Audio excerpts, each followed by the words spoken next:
Sir विभाग में मौजूद हैं। मैं सर से निवेदन करता हूं कि सर मंच पर अपना स्थान ग्रहण करें। प्रोफेसर आशीष त्रिपाठी सर।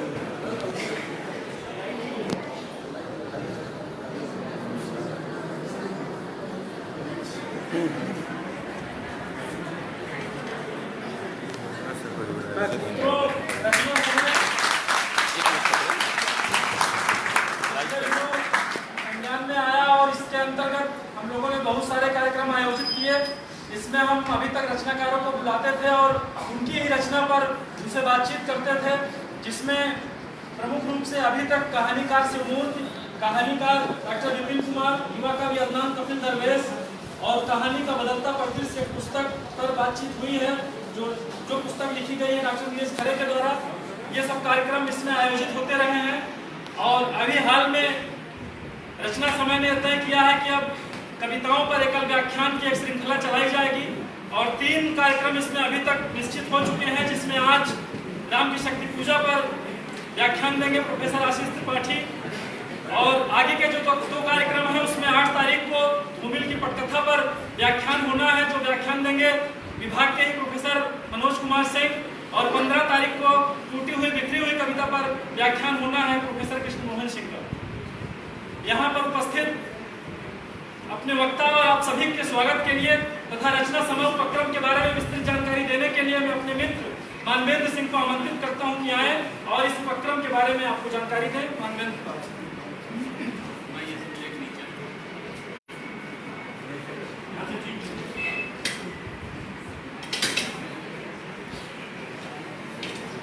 धन्यवाद संजय। ये आज इस आयोजन में आप सबका बहुत स्वागत है, मैं अपनी तरफ से स्वागत कर रहा हूँ।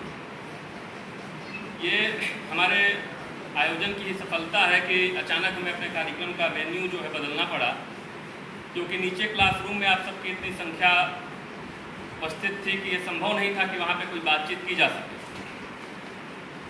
तो इस कारण से हमने अचानक से ये वेन्यू बदल कर स्थानांतरित करके यहाँ इस सेमिनार कक्ष में किया है। बहुत छोटी सी बात करनी थी जिसलिए मैं यहाँ पे उपस्थित हूँ, और वो ये है कि रचना समय के बारे में मुझे कुछ बातचीत आपके सामने रखनी थी। आज से जब हम लोग एमए में थे और उस दौर से ही कुछ साथी हमारे थे और हमारे बहुत सीनियर्स थे, जिनमें से बहुत आज यहाँ बैठे भी हैं, और कुछ अध्यापक जिनके साथ हम मिलजुल कर अपने अभिरुचियों के मुताबिक साहित्यिक और सांस्कृतिक आयोजन किया करते थे। उसको एक सूत्रबद्ध रूप देने, एक सामूहिक गतिविधि का केंद्र बनाने के लिए आज से लगभग 1.5 साल पहले हमने रचना समय नाम से एक उपक्रम बनाया और उसमें हमारे कुछ साथी उसमें सक्रिय रूप से शामिल हुए। और एक ऐसे समूह के रूप में हम साथ हैं जिसका कोई ऐसा चेहरा नहीं है, जिसका कोई अध्यक्ष और कह लीजिए सचिव नहीं है। शोधार्थियों का एक समूह है जो काम करते हुए आपको दिखता होगा। बहुत सारे ऐसे लोग भी हैं जो काम करते हुए आपको नहीं दिखते होंगे, तो उनमें से बहुत सारे लोग हमारे साथ इस उपक्रम में शामिल हैं। पिछले 1.5 वर्षों में इस समूह के माध्यम से कई कार्यक्रम आयोजित हुए, जिसमें शिवमूर्ति को यहाँ बुलाकर उनके साथ बातचीत करने का एक आयोजन किया था हम लोगों ने, जो इस समूह द्वारा किया गया सबसे पहला कार्यक्रम। उसके बाद युवा कवि अदनान कपिल दरवेश और छोटे मोटे विभाग में एकल व्याख्यान, इस तरह के कई कार्यक्रम हुए। बाद में माधव घाड़ा आए थे इस श्रृंखला के अंतर्गत। लगभग 10-12 कार्यक्रम हम लोगों ने अब तक आयोजित किए, पर हमने अब ये सोचा कि इस कार्यक्रम को और उपयोगी और रचनात्मक कैसे बनाया जा सकता है। तो इसलिए हमने एक पाठ और पुनर्पाठ नाम से एक श्रृंखला आयोजित करने की सोची, जिसके अंतर्गत हमने हिंदी के भीतर, आप देख रहे हैं कि पाठ आधारित काम के लिए ये विश्वविद्यालय और ये हिंदी विभाग बहुत मशहूर रहा है। तो उसी क्रम में और उसका आज एक पाठ आधारित आलोचना या पाठ आधारित जो बातचीत है उसकी एक कमी महसूस की जा रही है हिंदी समाज के भीतर। तो ये विचार करते हुए हमने सोचा कि हम हिंदी में जो भी पाठ है, कविताएँ हैं या कविता के अलावा जो आगे टेक्स्ट होंगे, उस पर हम लोग अब एक नियमित बातचीत की शुरुआत करेंगे। तो ये कोशिश रहेगी कि लगभग हर शनिवार को ऐसी कोई बातचीत आयोजित की जाए। आज ये पहला अनुभव था, पहला प्रयोग था। हमें अंदाज़ा नहीं था कि आप इतनी बड़ी संख्या में यहाँ जुटेंगे, तो इसलिए हम और भी दूसरे तरीके की व्यवस्था यहाँ, जैसे हम माइक वगैरह नहीं कर सकें अचानक से 3 बजे, तो हमने निर्णय लिया कि हम इस हॉल में कार्यक्रम करेंगे। तो उसके लिए खेद है और आपके सबके सहयोग की ज़रूरत है कि आप थोड़ा ध्यान से इस आज सुनें। अगली बार से हम इस व्यवस्था को बेहतर और सुचारू रखने की कोशिश करें। आज राम की शक्ति पूजा पर यह कार्यक्रम संपन्न होने के बाद पटकथा जो आपके पाठ्यक्रम में भी है और स्वतंत्रता के बाद का जो इतिहास है हिंदी समाज और भारतीय राजनीति का, उससे जुड़ने वाली एक कविता है और महत्वपूर्ण कविता है।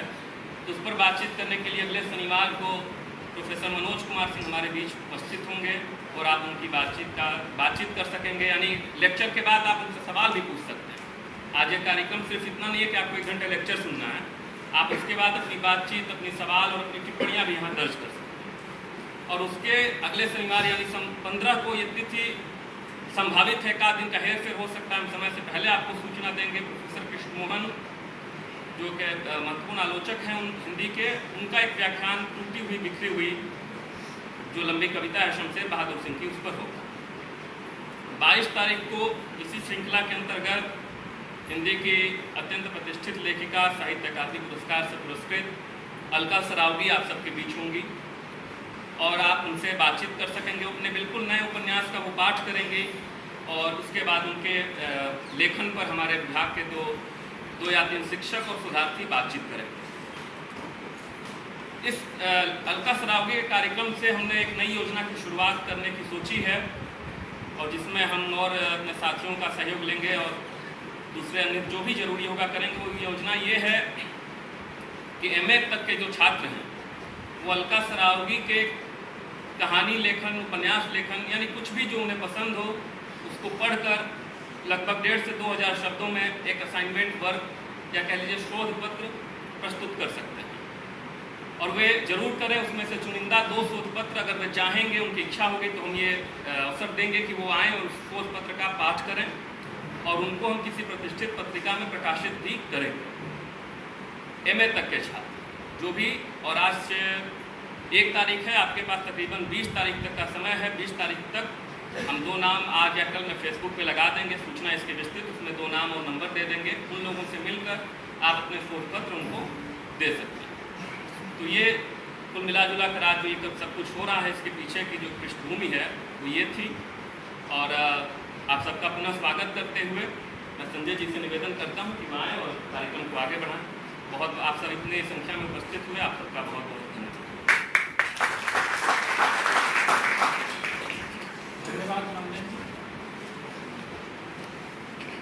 जैसा कि आपने अभी सुना कि आज का कार्यक्रम राम की शक्ति पूजा कविता पर आधारित है। राम की शक्ति पूजा एक लंबी कविता है महाकवि निराला की और निसंदेह यह कविता छायावाद की मानसिकता का विस्तार करती है। संवेदना और ज्ञान दोनों के आधार पर यह कविता एक बड़े फलक पर हमारे सामने आती है। और जैसा कि छायावाद की सभी कविताओं के बारे में हम जानते हैं, गीत प्रगीत की कविता है, तो कामान्य और राम की शक्ति पूजा 2 कविताएं ऐसी हैं जो कि छायावाद में एक प्रबंध काव्य के ढांचे में आती हैं और प्रबंध कविता के रूप में साहित्य जगत में स्थापित होती हैं। इस कविता के बारे में कहा जाता है कि बंगला के कृतवास की बंगला रामायण से इसका कथानक संबंधित है और वाल्मीकि की रामायण का भी इस पर प्रभाव है। तो कथानकों का कुछ न कुछ प्रभाव तो है ही, लेकिन नायक चुनने की जो परंपरा बाकी के राम के साहित्य में, राम पर आधारित साहित्य में हुई है, लिखा गया है, गढ़ा गया है नायक का चरित्र, उससे कुछ अलग किस्म का नायक इसमें देखने को मिलता है। जहां हम तुलसीदास के रामचरितमानस में देखते हैं कि बार बार वो राम के बारे में बात करते हुए बार बार बताने की कोशिश करते हैं कि वो एक सामान्य मनुष्य के रूप में है और मनुष्य के रूप में अवतार लेते हैं, अपना सब कुछ मनुष्य की तरह करते हैं। लेकिन 2-4 पंक्तियों के बाद ऐसा कहते ही हैं कि लेकिन वो साधारण नहीं है और उनकी भावभंगिमा ऐसी लगती है जैसे लगता है कि राम चमत्कार करने वाले एक नायक के रूप में है और थोड़े ही देर में सब कुछ बदल सा जाएगा। लेकिन निराला का जो नायक है इससे हटकर है, वो पराजय से डरता है और इस कविता का शुरुआत सूर्यास्त से होता है। कविता की आरंभिक पंक्तियां हैं, रवि हुआ अस्त ज्योति के पत्र पर लिखा अमर, रह गया राम रावण का अपराजय समर। शाम को सूर्यास्त का समय है और सेनाएं जब लौट रही हैं तो कवि किस रूप में इस चित्र को खींचता है, सेनाओं के माध्यम से बताने की कोशिश करता है कि जो हारी हुई सेनाएं हैं वो किस तरह से चल रही हैं और जो जीती हुई सेना है उसके चाल ढाल से ही स्पष्ट है कि जो सेना जिस तरह से चल रही है उसका उत्साह उसमें दिखता है। वो पंक्तियां मैं पढ़ना चाहता हूँ। रावण की सेना में उल्लास है, वो लगभग जीत की तरफ का भाव उसमें दिख रहा है। लिखते हैं कि लौटे युगदल राक्षस पद तल पृथ्वी टलमल विध महोल्लास से बार बार आकाश विकल। और जब राम की सेना चल रही है तो अवधेश प्रधान सर के शब्दों में कहें तो कभी इन पंक्तियों में जैसे लगता है कि पीछे से कैमरा लगाता है और राम की सेना के बारे में कह रहा है कि बानर वाहिनी खिन्न लख निजपत चरण चिन्ह चल रही शिविर की ओर स्थविर दल ज्यों विभिन्न। वो चरण को देखते हुए सिर झुका करके चलती हुई सेना है। और इस तरह का जो चित्र खींचा है निराला ने ये अपने आप में अप्रतिम है और कवियों की कविताओं में, बहुत कम कवियों की कविताओं में ऐसा देखने को मिलता है। एक अंधकार छा जाता है राम के आगे जब वो हार करके अपने सेना के साथ बैठते हैं रात में और गहन अंधकार है, दिशाओं का ज्ञान खो रहा है। कविता उसमें है कि है अमा निशा उबलता गगन घन अंधकार, उसमें दिशाओं का ज्ञान पूरी तरह से खो चुका है, कुछ समझ में नहीं आ रहा है और वो जो हार का भय है पूरी तरह से छाया हुआ है राम पर। उनकी सेनाएं, उनके सेना के जो लोग हैं उनके आसपास बैठे हुए हैं और वो चिंतित हैं उस पराजय की हार को लेकर के। और ऐसा समाज में व्याप्त है जो सामान्य मनुष्य के साथ होता है कि जब वो विषम परिस्थिति में होते हैं तो अपने अच्छे दिनों को याद करते हैं और ऐसे में ही उन्हें सीता की छवि याद आती है। वो पंक्ति है, लिखते हैं कि ऐसे क्षण अंधकार घन में जैसे विद्युत जागी पृथ्वी तनया कुमारिका छवि अच्युत देखते हुए निष्पलक याद आया उपवन विदेह का प्रथम स्नेह का लतांतराल मिलन नयनों का नयनों से प्रिय गोपन संभाषण पलकों का नव पलकों पर प्रथमोत्थान पतन। छायावादी कविता की भाषा को लेकर के बात कही जाती है और पल्लव की भूमिका में पंत ने भी बात कहा है कि इन छायावादी कविता की भाषाओं में कोमलकांत पदावली का प्रयोग किया गया है। इस कविता में निराला इससे हटकर भाषा का प्रयोग करते हैं, शब्दों का प्रयोग करते हैं, बहुत ही जटिल और संस्कृतनिष्ठ शब्दों का प्रयोग है। लेकिन यहाँ पर जैसे लगता है फ्लैशबैक की भूमिका में आते हैं और कोमलकांत पदावली का प्रयोग यहाँ पर थोड़ा बहुत दिखता है। तो निराला की भाषा की बात करें तो छायावाद के जो बाकी के कवि हैं उनसे अलग हट करके इनकी भाषा, बाकी की कविताओं को अगर ध्यान में रखें तो एक बिंब हमारे सामने आता है। जैसे क्रिकेट के स्कोर का ग्राफ उतरता चढ़ता है, कुछ उस तरह की भाषा का प्रयोग निराला करते हैं। आप कुकुरमुक्ता कविता देखेंगे तो बहुत ही सामान्य भाषा का प्रयोग और विराम की शक्ति पूजा में इस तरह की भाषा का प्रयोग इसमें दिखता है।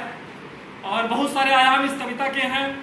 बहुत सारे आलोचकों ने इस पर अलग अलग तरीके से चर्चाएं की हैं। आप सब जानते ही हैं जो पढ़े होंगे कि कुछ आलोचकों का तो ये मानना है कि इस कविता के शब्द को देख करके वो डर से गए और इसको पहचान ना सके। उनका कहना था कि इन सब पंक्तियों में लास्ट में अगर छू लगा दिया जाए तो बिच्छू का मंत्र हो जाएगा। तो उनकी समझ यहीं तक थी। लेकिन बाद में रामविलास शर्मा जैसा आलोचक आया और निराला को स्थापित किया। और आज भी, आज के समय में ये कविता क्यों पढ़ी जा रही है, इसका क्या महत्व है, इसके कितने आयाम हैं, किसी भी कविता का मूल्यांकन उसके ऐतिहासिक संदर्भ को जोड़ करके ही करना चाहिए।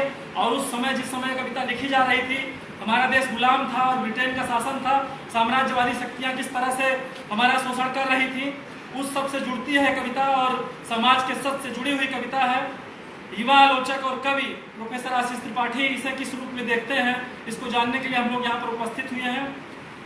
और आलोचक आशीष त्रिपाठी, मैं निजी तौर पर अपनी बात करूँ तो मैं ये कह सकता हूँ कि इनको सुनना, इनको पढ़ना, इनके लिखे को पढ़ना तो महत्वपूर्ण है ही, लेकिन मैं इनका सुनना, इनके व्याख्यान को सुनने का मैं बहुत ही ज़्यादा मुझे प्रिय है।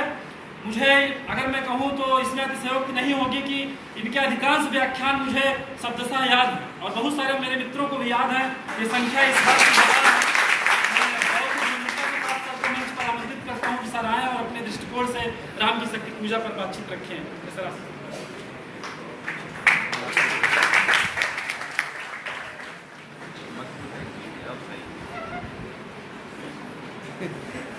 लाइव चल रहा है,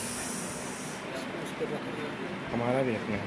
बहुत लाइव संकट में खड़ा होकर, संकट में खड़े होकर मैं आप सबके बीच बोल रहा हूँ। संकट कई तरह के हैं। एक तो आवाज का संकट है। आजकल जिनकी आवाज ज्यादा ताकतवर है और ज्यादा दूर तक सुनाई देती है, उनका सुना हुआ किसी काम का रहा नहीं। और जो आवाजें सुनी जानी चाहिए, जो मध्यम और धीमी आवाजें हैं, उन्हें कोई सुन नहीं रहा है। तो यदि मैं तेज आवाज में बोलूंगा तो मैं उन्हीं में शामिल हो सकता हूँ जिनकी बातों में कुछ रहा है, जिन्होंने खुद अपनी बातों के बारे में ये कह दिया कि जो बातें कही गई थी वे सब जुमले थे। एक तो संकट आवाज का है, यानी पीछे तक जाए। तो मैं अनुरोध करना चाहूंगा जो लोग पीछे बैठे हुए हैं, यदि उनमें से किसी को भी सुनाई नहीं दे रहा है या बीच में सुनाई देना बंद कर दे, तो बेहतर होगा कि ये जो जगह है यहाँ सुनाई देगा, आप यहाँ आकर बैठे। कुर्सियाँ कुछ ऊपर हैं और बाकी स्टेज है साफ सुथरा, आप नीचे बैठकर भी सुन सकते हैं जिन्हें ना सुनाई दे।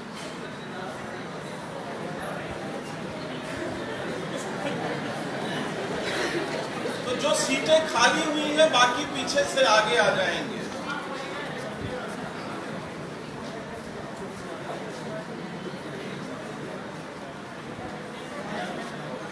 ये कार्यवाही जल्दी हो जानी चाहिए। इधर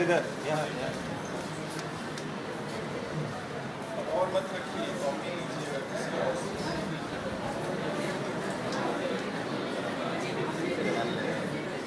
एक कुर्सी।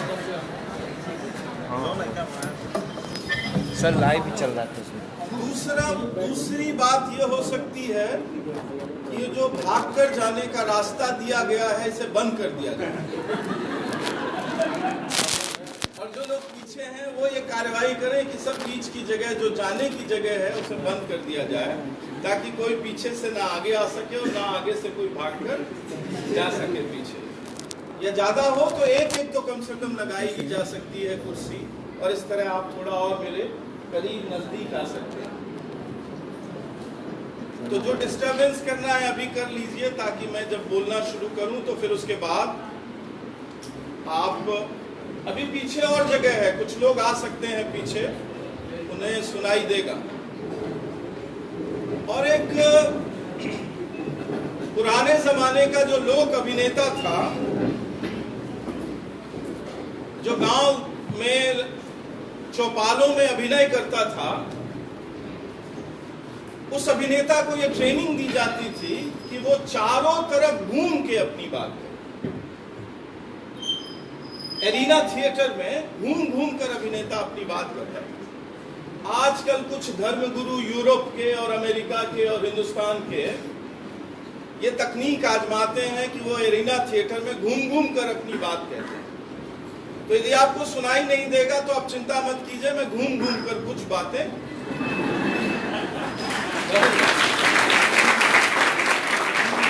मतलब आप हाथ उठाइएगा ऐसे तो मैं वहां तक आ जाऊंगा आपके पास और उसी बात को दोबारा करूंगा और फिर वापस लौट आऊंगा अपनी जगह पर। आप सबका बहुत शुक्रिया, धन्यवाद आपका कि आप यहाँ आए हैं, और शुक्रिया उन सभी युवा साथियों का जिन्होंने मुझे आज यहाँ बुलाया है और एक संकट में मुझे डाल दिया है।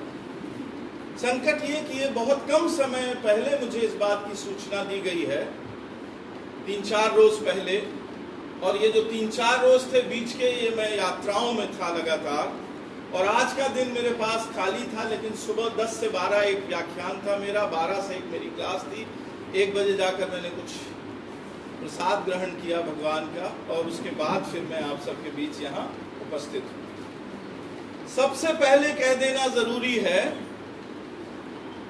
कि राम की शक्ति पूजा को मैं पूरी तरह नहीं जानता हूं। अब तक जितनी बार भी मैं पढ़ सका हूं, इसके बावजूद मेरे भीतर ये भाव, ये आत्मविश्वास नहीं है कि मैं ये कह सकूं कि मैं राम की शक्ति पूजा को भली भांति पूर्णता से, पूरेपन से जानता हूं। ये बेहतर होता कि मेरी जगह पर प्रोफेसर अवधेश प्रधान जी या प्रोफेसर बलराज पांडे जैसे ऐसे विद्वान आलोचक, जिनके पास पाठ की पुरानी परंपरा भी है और कुछ नया कहने का साहस भी, वे इस कविता पर बोलते। लेकिन हमारे प्रियजन हमारी परीक्षा लेते हैं और हमें ऐसे संकटों में डालते हैं, और वो ये देखते हैं कि हम उससे पार पाते हैं कि नहीं।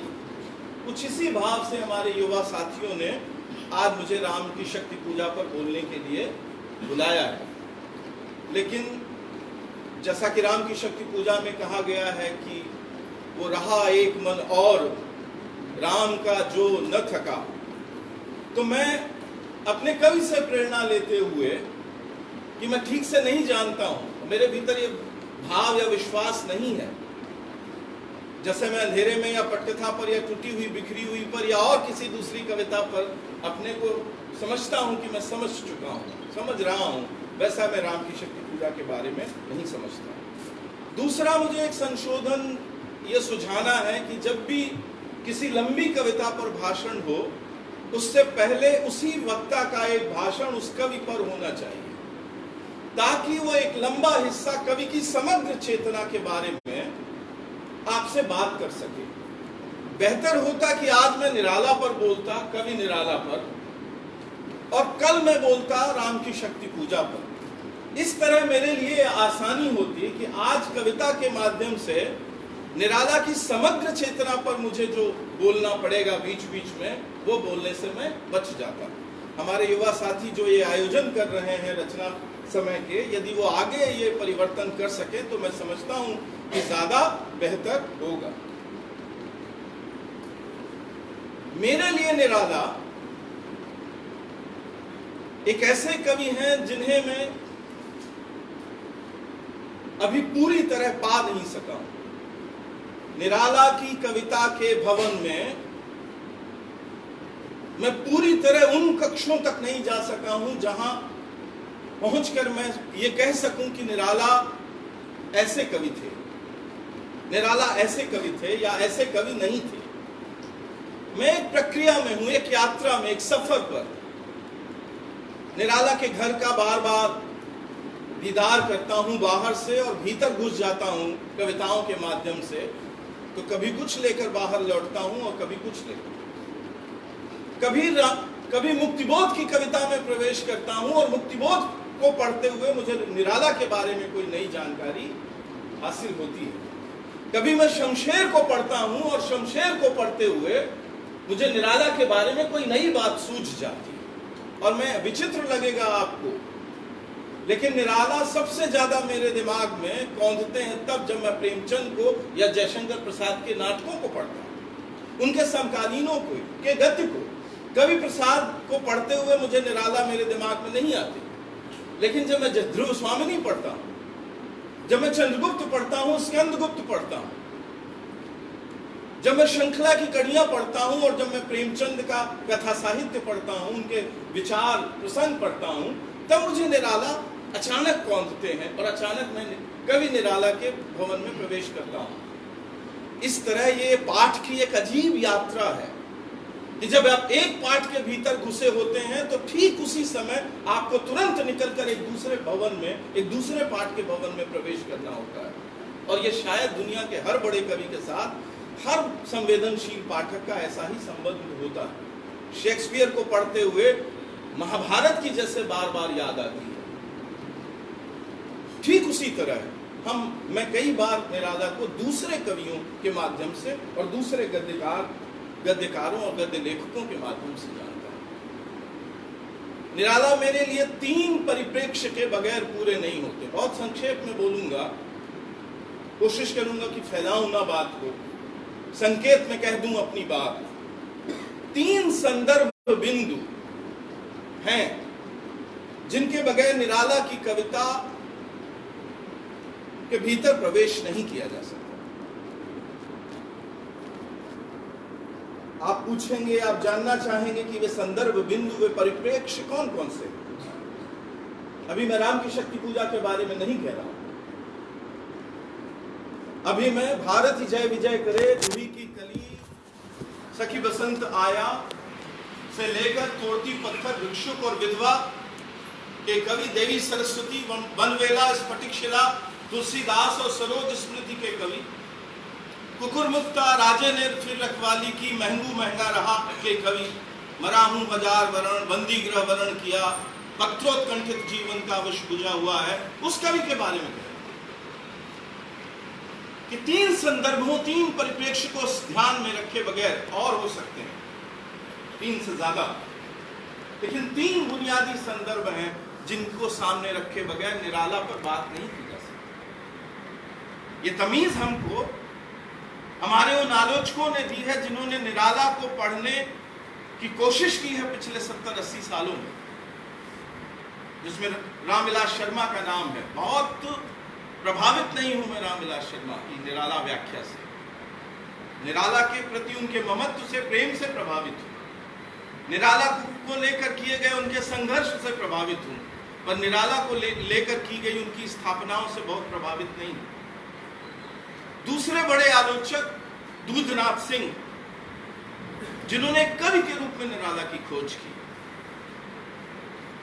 वे और इस तरह और भी कई छोटे बड़े आलोचक, हमारे समय के कई महत्वपूर्ण कवि, राजेश जोशी, अरुण कमल, इन सब ने जो निराला के बारे में लिखा है वो सब कीमती है और पढ़ने लायक है, और वो सब पढ़कर हमारा बोध, हमारा संस्कार तैयार हुआ।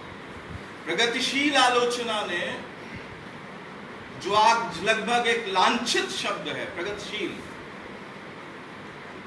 कुछ ऐसी शक्तियां समाज पर काबिज हैं जिनके लिए प्रगतिशील होना गाली है।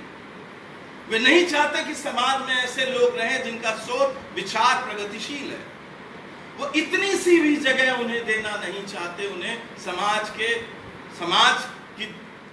इलाके से, भाषा के इलाके से, विचार के इलाके से खदेड़ कर बाहर कर देना चाहते हैं। पर प्रगतिशीलों ने जो संघर्ष किया है परंपरा की स्थापना के लिए, जैसे निराला आज एक बड़ा कवि है तो इसलिए कि 70 सालों में प्रगतिशील आलोचना ने संघर्ष किया है निराला की एक वास्तविक स्थापना की। तो इन सब आलोचकों ने हमें जो सिखाया है, समझाया है, जिससे हमारी असहमति रहने के बाद हम यहां तक पहुंचे हैं, तो 3 परिप्रेक्ष्य मेरे सामने हैं जिनके बगैर मैं समझता हूं कि निराला को पढ़ा नहीं जा सकता। पहला परिप्रेक्ष्य है वो समय जो निराला का है और जिसे मैं मोटे तौर पर कहूंगा भारतीय नवजागरण और भारतीय स्वतंत्रता संग्राम का परिप्रेक्ष्य।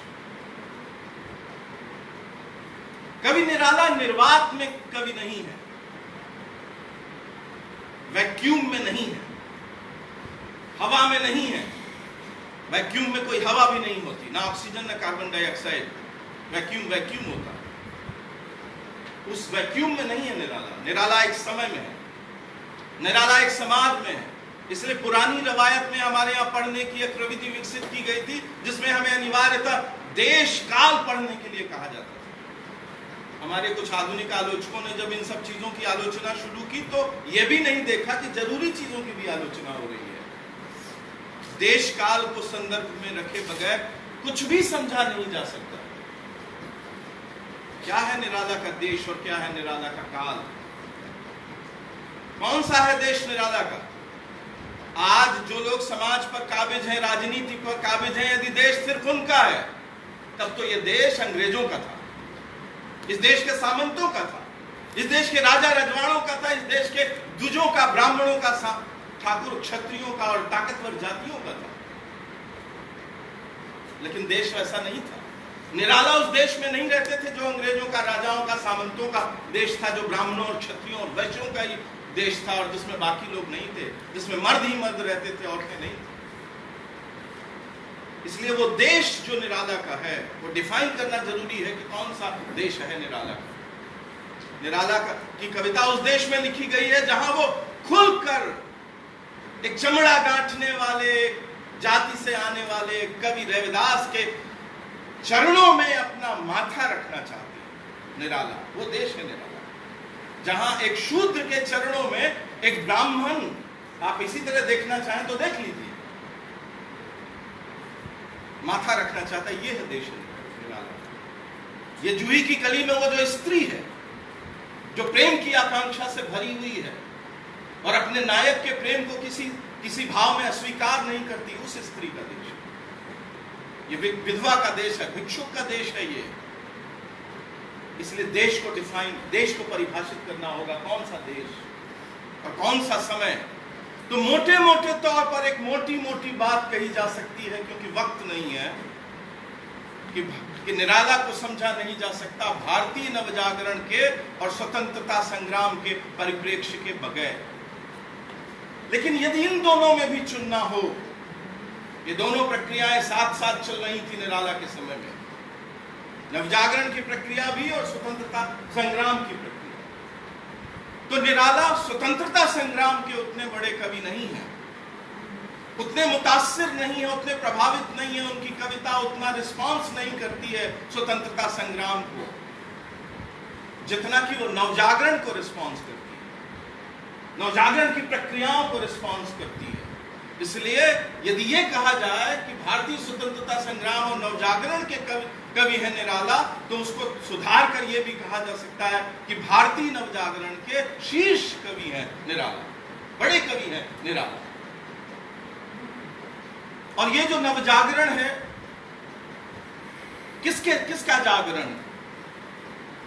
आप जानते हैं कि छायावादी कवियों का बहुत प्रिय शब्द है जागो। जागना उनकी प्रिय क्रिया। हम स्कूल में बचपन में एक कविता पढ़ते थे छायावादी युग की, उठो लाल अब आंखें खोलो। वो जागना और सूर्य के सुबह के अप्रतिम चित्र, आसमान ऐसा ऐसा हो गया है, भरा पड़ा है छायावाद के भीतर। और निराला कविता लिखते हैं अपने प्रारंभिक कवि दिनों में, जागो फिर एक बार। ये कौन है जो सोया हुआ है? क्या इस देश के ताकतवर लोग सोए हुए हैं? नहीं, उन्होंने तो अंग्रेजी राज के साथ, कंपनी राज के साथ गठबंधन कर लिया। वे तो जागे हुए हैं, उन्होंने सारी संधियां जागते हुए हस्ताक्षरित की हैं। वे सारी ट्रीटीज जो हुई हैं 1857 के पहले और 1947 तक, वे सारी ट्रीटियां जो इस देश के अमीर लोगों ने की, जिन्होंने अपना व्यापार बढ़ाया है, जिन्होंने देशी पूंजीवाद को ताकतवर किया है, ये सोए हुए लोग नहीं हैं। क्योंकि वे जानते हैं कि किनका शोषण कब और कैसे, अपनी संपत्ति, अपने अधिकार, अपनी कुलीनता, अपनी तमाम चीजें कैसे बचा कर रखनी है, और वो सब बचाने के लिए जागे हुए हैं वे सब। तो सोया कौन है? इसके जागने की बात कही जा रही है। इसलिए जरूरी है इस बात को समझना कि हम ये निर्धारित कर लें कि देश किसका है, निराला का देश कौन है, और सोया हुआ कौन है जिसे निराला जगाना चाहते हैं। तो मैंने कहा कि निराला नवजागरण के कवि, स्वतंत्रता संग्राम के भी कवि हैं, लेकिन नवजागरण के कवि हैं। और दोनों को मिलाकर मैं कहूं तो मैं कह सकता हूं स्वाधीनता का सबसे बड़ा गायक, स्वतंत्रता का सबसे बड़ा गायक हिंदुस्तानी जमीन पर कोई कवि हुआ है यदि, तो वो स्वतंत्रता का सबसे ताकतवर अमर गायक निराला है। मैं भूलता नहीं हूं कि रविन्द्रनाथ टैगोर भी हैं, मैं भूलता नहीं हूं कि सुब्रमण्यम भारती भी हैं, मैं भूलता नहीं हूं कि प्रसाद भी हैं, और तमाम ऐसे बड़े बड़े कवि दूसरी भाषाओं में हैं। स्वतंत्रता संग्राम का नहीं कह रहा हूं मैं, स्वतंत्रता का कह रहा हूं। स्वतंत्रता का सबसे बड़ा कवि, सबसे अमर गायक है निराला, क्योंकि स्वतंत्रता उसके लिए अंग्रेजी राज से स्वतंत्रता नहीं है। स्वतंत्रता का अर्थ अंग्रेजी राज से स्वतंत्र होकर बैठ जाना नहीं है, क्योंकि उसके पास स्वतंत्रता का एक महास्वप्न है, जो महास्वप्न 20वीं शताब्दी की शुरुआत में भारतीय जनता देख रही है। और ये कौन है भारतीय?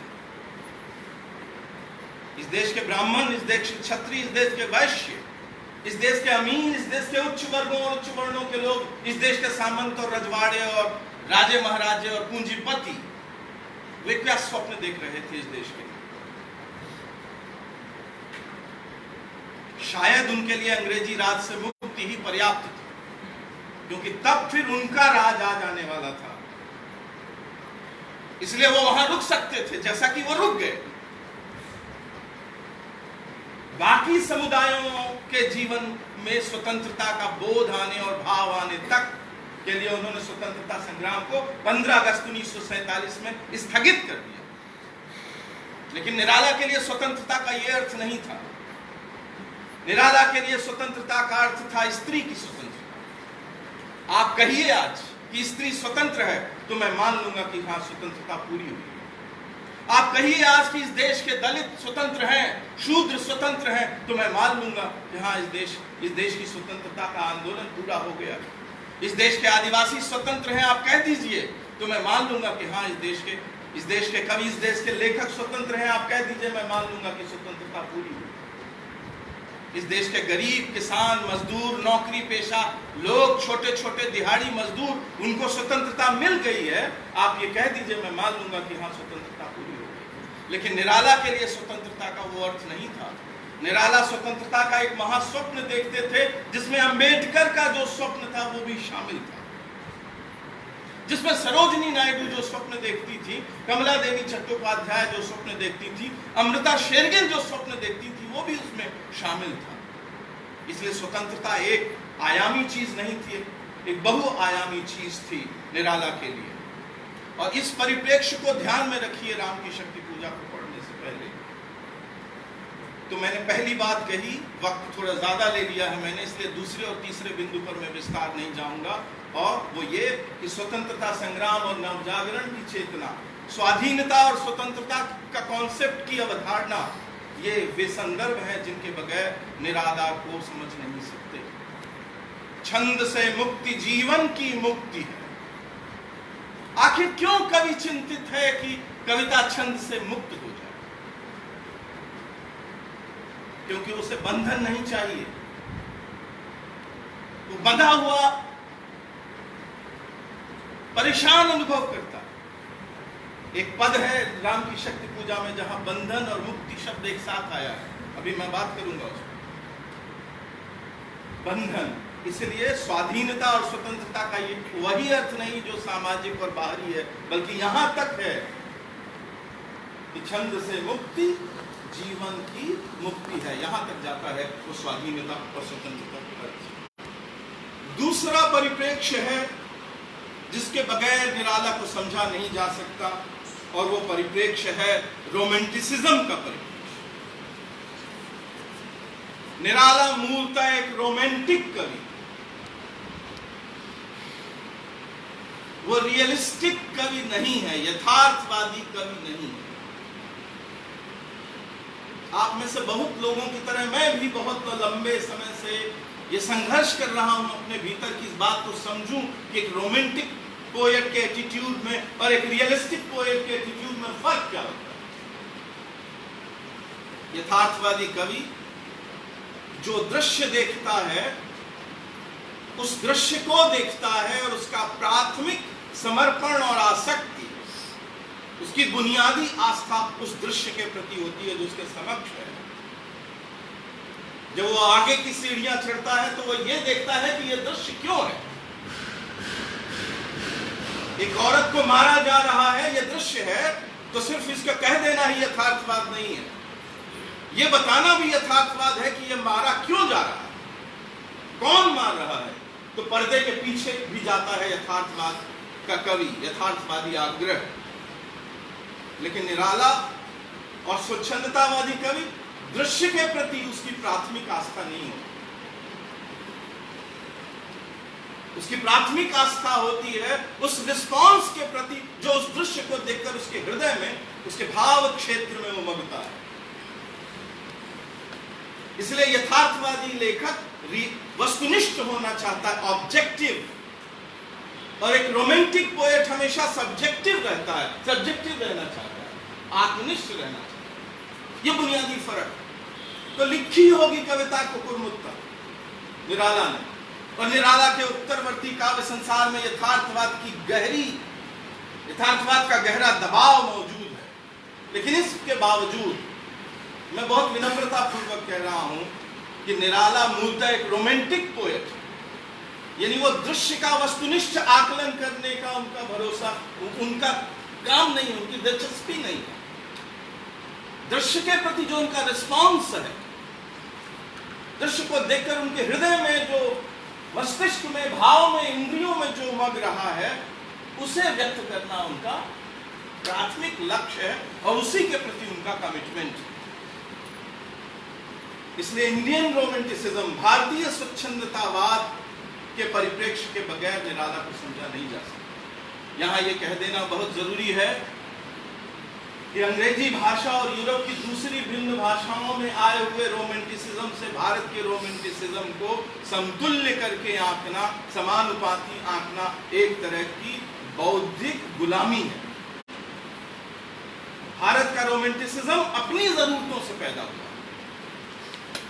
आपको यह ध्यान रखना होगा कि रोमांटिसिज्म बंधनों के प्रति एक तरह की खास तरह की प्रतिक्रिया और आक्रोश से पैदा हुआ,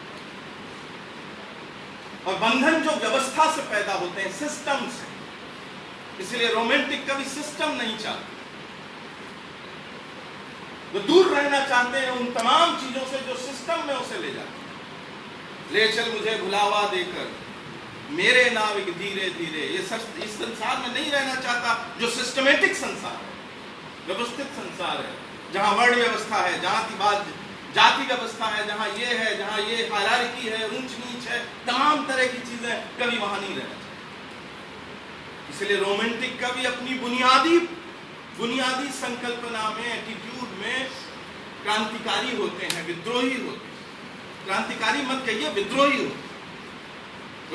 हर रोमांटिक कभी विद्रोही होता है, क्योंकि वह व्यवस्था के प्रति, भावों के एक निश्चित संसार के प्रति, भावों की, भाषा की, समाज की, हर तरह की व्यवस्था के प्रति एक आक्रोश उनमें होता है, और वो सब कुछ रोमांटिसिज्म की तरफ उन्हें ले जाता है, और सब मिलाकर रोमांटिसिज्म पैदा होता है। लेकिन ये जो इंडियन रोमांटिसिज्म है, भारतीय स्वच्छंदतावाद, इसे दूसरे सही शब्द के अभाव में हम रोमांटिसिज्म को स्वच्छंदतावाद कहते हैं, पर रोमान का समतुल्य नहीं है स्वच्छंदता। इसलिए जितने बड़े कवि हैं रोमांटिक, रविन्द्रनाथ टैगोर, जीवनानंद दास, सुब्रमण्यम भारती, हिंदी में, ये सारे के सारे कवि जो भारतीय रोमांटिसिज्म का चेहरा बनाते हैं, निराला को, रोमांटिसिज्म के भारतीय रूप की पहचान के बगैर निराला को समझा नहीं जा सकता, इसकी व्याख्या नहीं। और तीसरी चीज है,